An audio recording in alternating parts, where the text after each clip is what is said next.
अगर शादी के बाद पति की फीमेल फ्रेंड है तो उसे बहन की नज़र से देखना चाहिए और नाम के आगे जी लगाकर बोलें।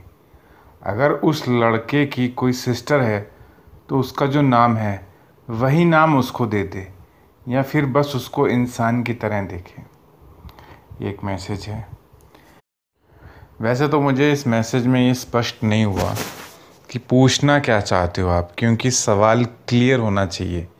सवाल क्लियर होगा तो जवाब क्लियर आपको देने में कोई दिक्कत नहीं होगी। जैसे आपने कहा कि अगर किसी की शादी हो चुकी है और उसकी कोई फीमेल फ्रेंड है तो उसको किस नज़र से देखना चाहिए। देखिए, एक इम्पॉर्टेंट चीज़ आप नहीं समझ रहे हैं या शायद समझते हैं, लेकिन मुझे नहीं पता एग्जैक्टली क्या पूछना चाहते हो। लेकिन आपने कहा कि उसको ऐसा करना चाहिए। चाहना एक चीज़ होती है और वास्तविकता दूसरी चीज़ होती है। असलियत अलग चीज़ होती है। चाहने को तो कोई कुछ भी चाह सकता है। चाहने को तो कोई चाह सकता है कि मैं बहुत सक्सेसफुल हो जाऊं, किसी भी फील्ड में हूं, बहुत ज़्यादा सक्सेस मिल जाए। लेकिन चाहने से क्या सक्सेस मिल जाएगी? और मान लीजिए चाहने से मिल भी गई तो क्या उस सक्सेस के साथ जो जिम्मेदारियां आती हैं, क्या आप उसके लिए तैयार हो? लोग बहुत कुछ चाहते हैं, बहुत सपने देखते हैं, लेकिन उनको कहीं ना कहीं पता है कि ये पूरे नहीं होंगे। बस मौज मस्ती के लिए सपने देख लिए, चाह लिया। लेकिन हर चीज़, हर स्वतंत्रता जिसको बोलते हैं फ्रीडम, एक पावर, एक रिस्पॉन्सिबिलिटी के साथ आती है। एक एग्जाम्पल के तौर पे बताना चाहूँगा मैं। जैसे सारे लोग, आम तौर पर ज़्यादातर लोग चाहते हैं उनके पास नाम हो, पैसा हो, शोहरत हो, प्रसिद्धि हो, फेमस हो जाएं, सेलिब्रिटी स्टेटस बन जाए उनका। आमतौर पे लोग ये चाहते हैं। कौन नहीं चाहता होगा कि उनका जो नाम है वो इंटरनेशनली फेमस हो जाए, ठीक है। लेकिन क्या आपने कभी सोचा कि जो लोग इंटरनेशनली फेमस हो चुके हैं उनके ऊपर क्या क्या दिक्कतें आती हैं? उनकी लाइफ पहले से आसान हो गई है या मुश्किल हो गई है? क्या हम ऐसा सोचते हैं? मैं आपको बताता हूँ क्या मुश्किलें आती हैं जब लोग फेमस हो जाते हैं।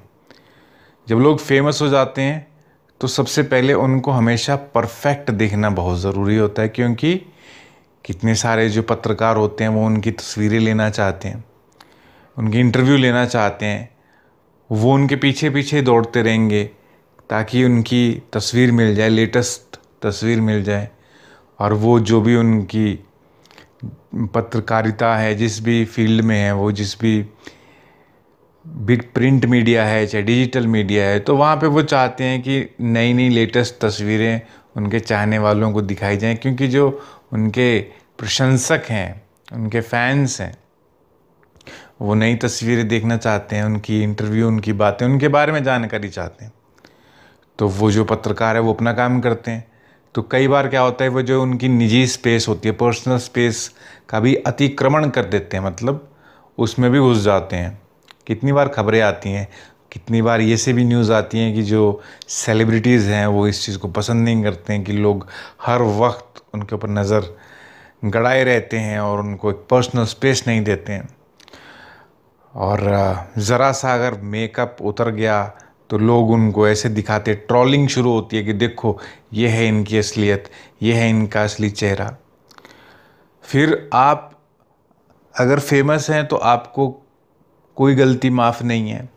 छोटी सी गलती कर दोगे आपने, जैसे मान लीजिए कोई कागज़ है, आपने वो ऐसे ही फेंक दिया और किसी ने वो वीडियो बना ली, तो फिर वो सुर्खियां बन जाती हैं, हेडलाइंस बन जाती हैं कि देखो ये रोल मॉडल हैं, देखो ये गंदगी ऐसी फेंक रही हैं।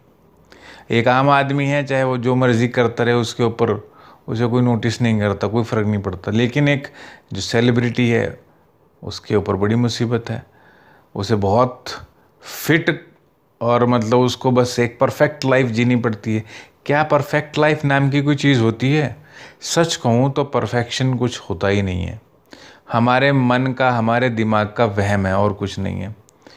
जितने भी लोग फेमस होते हैं वो दोहरी ज़िंदगी जीते हैं, क्योंकि जो वो हैं अगर वो रियल में आपको दिखा देंगे तो फिर आपके पास कुछ होगा नहीं उनको रिस्पेक्ट करने के लिए, क्योंकि आपको फिर पता चल जाएगा अरे तो बिल्कुल हमारे जैसे ही हैं, वही सेम चीज़ें, वही सेम कमियां, कोई ऐसी बात है ही नहीं। लेकिन वो एक जो दिखावा होता है उसमें उन्हें दिखाना पड़ता है, मजबूरी है, वो खुद को परफेक्ट दिखाना पड़ता है ताकि लोग पसंद करें, वो रिस्पेक्ट दें। तो इसीलिए जो लोग होते हैं नाम और पैसा मिलने के बाद भी खुश नहीं होते, क्योंकि उनको रियलाइज़ होने लग जाता है कि जैसे जैसे वो फेमस हो रहे हैं वैसे वैसे उनको जनता के हिसाब से, पब्लिक के हिसाब से चलना पड़ेगा। उनकी अपनी जो होती है निजी ज़िंदगी जो होती है वो कम्प्लीटली डिस्टर्ब हो जाती है। ये फेम लेके आता है अपने साथ मुसीबतें। फिर सिक्योरिटी इश्यूज़ तो हैं। एक आम आदमी है वो सड़क पे ऐसे ही चल सकते, उसे कोई दिक्कत ही नहीं है, लेकिन एक अमीर आदमी को 20-25 लाख रुपए की तो सिक्योरिटी गार्ड्स रखने पड़ते हैं। 20-25 लाख, आपको लग रहा होगा कि मैं कुछ ज़्यादा बोल रहा हूँ, ज़्यादा कुछ नहीं है। एक 5-6 भी रखते हो तो भी मतलब आपका 2-4 लाख, 5-6 लाख रुपए का खर्चा तो मंथली सिर्फ सिक्योरिटी गार्ड्स का ही है। ये जो मतलब 1 लाख के करीब आप समझ लो, एक गार्ड पे 1 लाख के करीब खर्च होता है। 50,000 से स्टार्ट हो जाता है, डिपेंड है, लेकिन महंगा खर्चा है सिक्योरिटी का भी। मैंने तो खैर न्यूज़पेपर में ही पढ़ा है, मुझे तो इतना कोई एक्सपीरियंस है नहीं इन चीज़ों का, लेकिन मुझे ये पता है कि लिखा जाता है कि वो 5 लाख की सिक्योरिटी को 15 लाख की सिक्योरिटी गार्ड लेके चल रहा है ये सब। और एक आम आदमी की तो इतनी कमाई भी नहीं होती है, वो तो साल में नहीं इतना कमाता, 10-15 लाख रुपए, और ऊपर से फिर डर बना ही रहता है, कोई कभी भी आगे कुछ भी नुकसान कर सकता है। फिर आपके फैंस के साथ भी आपको बहुत अच्छे से पोलाइटली बात करनी पड़ेगी, चाहे आपका मूड कितना ही ख़राब हो। तो बहुत सारी चीज़ें होती हैं, ये तो मैंने आपको ऐसी बात चली तो बता दी मैंने। फेम बहुत आपको फेमस तो बनाता ही है, लेकिन बहुत मुसीबतें भी लेके आता है। लेकिन हमारा सवाल ये था कि कोई चाहता है तो देखिए, पति हो चाहे पत्नी हो, उनके जो रोल्स हैं उनको अपने रोल्स में ही रहना चाहिए, अपने किरदार में ही रहना चाहिए। पति को चाहिए कि वो अपनी पत्नी के साथ वफादार रहे। लेकिन एक चीज़ मैं और कहूँगा, आप जो बातें करते हो पति पत्नी की, ये सब चीज़ें कि ऐसा करना चाहिए, ऐसा करना चाहिए, वास्तविकता तो यही है ना कि लड़की हो चाहे लड़का हो, उन्हें अगर हम चाहिए से भी बात करें तो उनको ऐसा भी तो चाहिए कि वो अपनी लाइफ के ऊपर फोकस करे, अपने करियर के ऊपर फोकस करे और ये आशिकी के चक्कर से दूर रहें। क्योंकि ये हमारी संस्कृति तो है नहीं कि शादी से पहले ही लव स्टार्ट हो जाए, आशिकी स्टार्ट कर लो फिर लव मैरिज, ये कल्चर अपना तो है नहीं। मैं यहाँ पे विरोध भी नहीं कर रहा हूँ लव मैरिज का और अरेंज मैरिज का, कोई सपोर्ट नहीं कर रहा हूँ, लेकिन जो मैंने प्रैक्टिकली चीज़ें देखी हैं, लव मैरिज और अरेंज मैरिज में जो सफलता है वो अरेंज मैरिज में है। उसके वैज्ञानिक कारण मैं बता सकता हूँ, मनोवैज्ञानिक कारण है वो ये है कि लव मैरिज में जो स्टार्टिंग होती है वो बहुत ही फ्रेंडली होती है, कैजुअल होती है। लोग समझते तो एक दूसरे को है नहीं, लेकिन वो इतने क्लोज आ जाते हैं।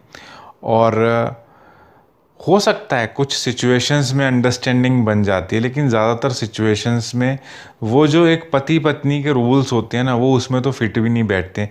वो बॉयफ्रेंड गर्लफ्रेंड की तरीके से आ जाते हैं।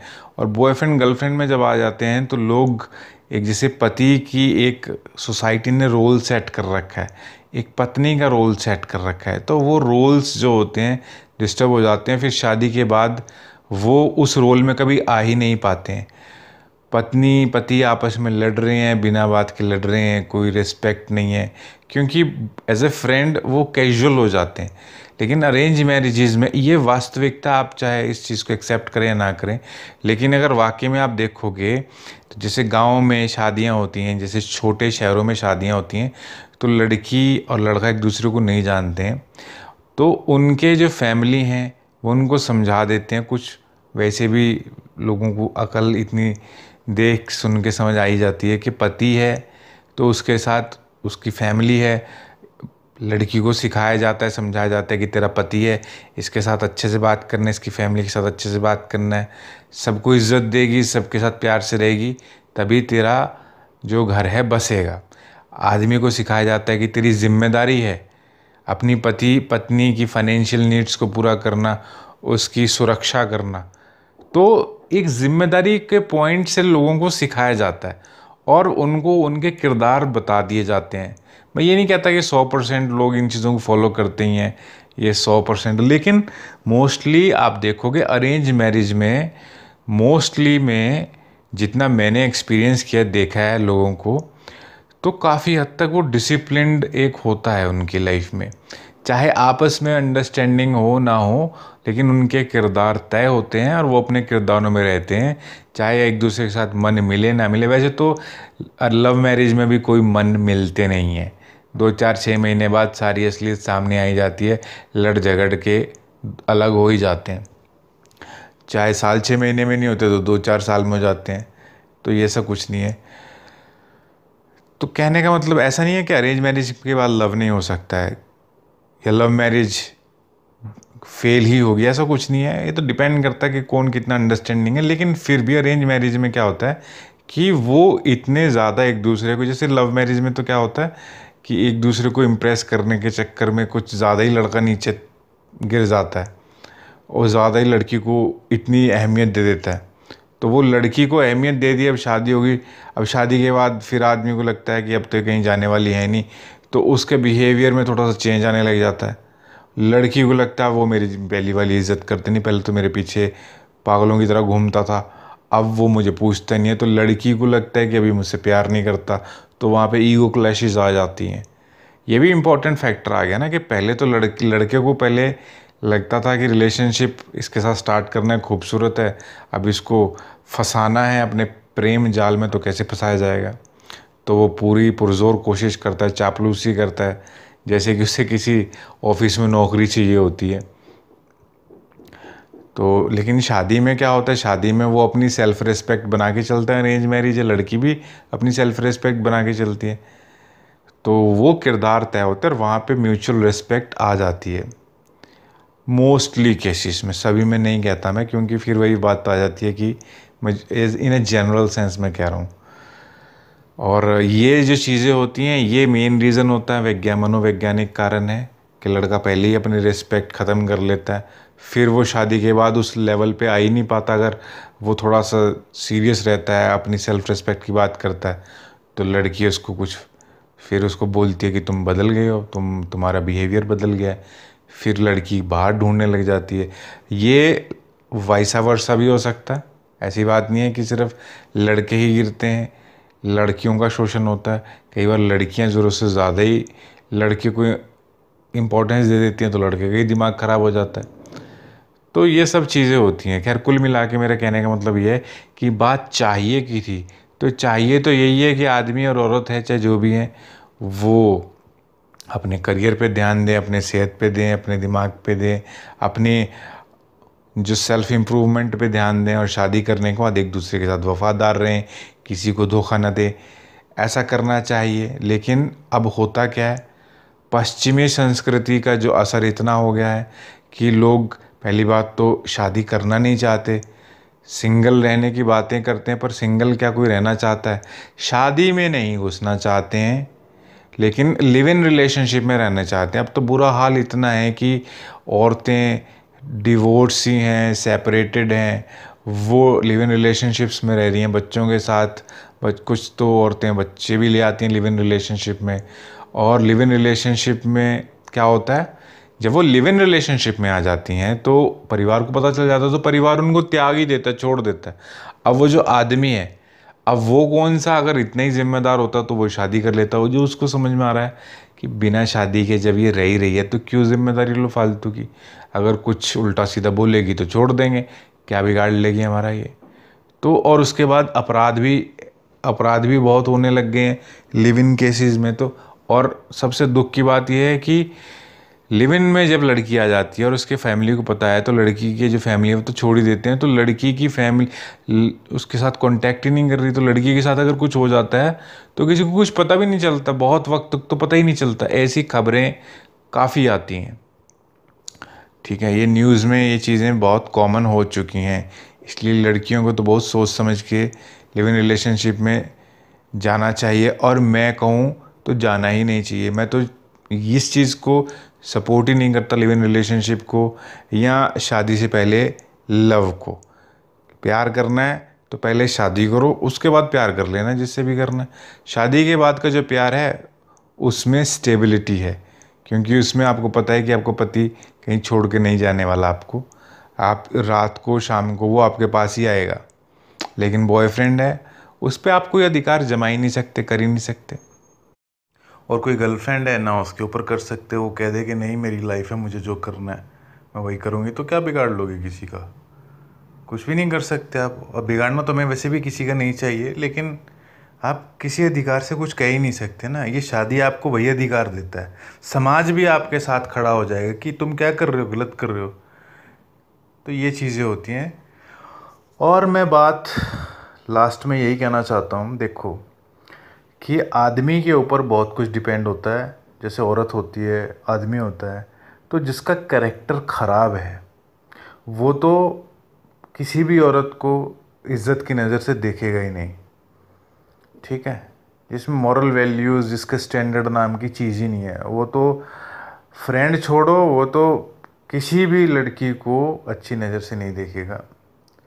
और जिसका करेक्टर अच्छा है वो जाहिर सी बात है अपने रिश्ते को, अपने जो पत्नी के साथ रिश्ता है उसको बिगाड़ेगा नहीं। क्योंकि एक इम्पॉर्टेंट चीज़ मैं बताना चाहूँगा कि ये जो लोग धोखा देते हैं ना, ये बेसिकली बहुत समझदार लोग नहीं होते हैं। जो बहुत समझदार आदमी होता है उसकी दूरदृष्टि होती है, वो बहुत दूर की सोचता है और गहरे विचारक लोग होते हैं। तो जो व्यक्ति गहराई से सोचता है वो कभी धोखा नहीं देता है। उसे पता है, क्योंकि किसी भी रिलेशनशिप में जाना, उसमें टाइम इन्वेस्ट करना जस्ट फॉर फिज़िकल प्लेजर के लिए, इट्स नॉट वर्थ इट। क्योंकि फिज़िकल प्लेजर से भी इम्पोर्टेंट जो होता है वो होता है इमोशनल प्लेजर, जो कि आप किसी भी पार्टनर के साथ, जो आपकी वाइफ है उसके साथ आप फील कर सकते हैं। और वहाँ पे अंडरस्टैंडिंग की ज़रूरत है, और वो वक्त के साथ और खूबसूरत होता है वो रिश्ता।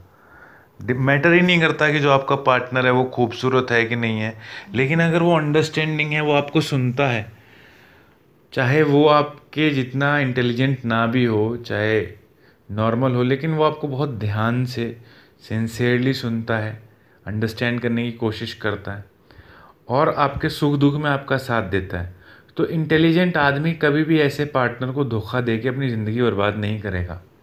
क्योंकि जो धोखेबाज है वो सबको ही धोखा देगा, पत्नी को धोखा दे देगा, फिर एक्स्ट्रा मैरिटल में चलेगा तो उसको भी धोखा देगा।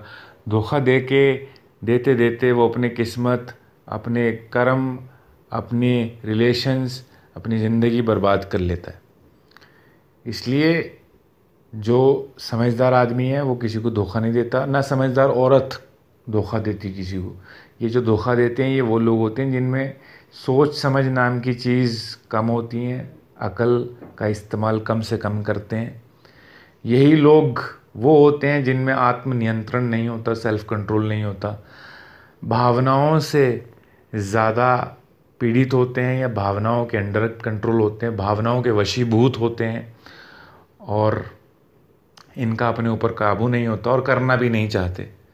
सीधी सी बात तो यही है। और इनको लगता है कि ये इतने स्मार्ट है, कभी पकड़े भी नहीं जाएंगे, और बस इसी स्मार्टनेस के चक्कर में ये अपनी भी ज़िंदगी ख़राब कर लेते हैं और दूसरों की भी। इसलिए कभी भी किसी को धोखा नहीं देना चाहिए, इसमें किसी का फ़ायदा नहीं। और ख़ास तौर पे जो लोग धोखा देते हैं वो ये चीज़ें छिपती नहीं हैं, इसलिए धोखा देना ही नहीं चाहिए किसी को। Thank you.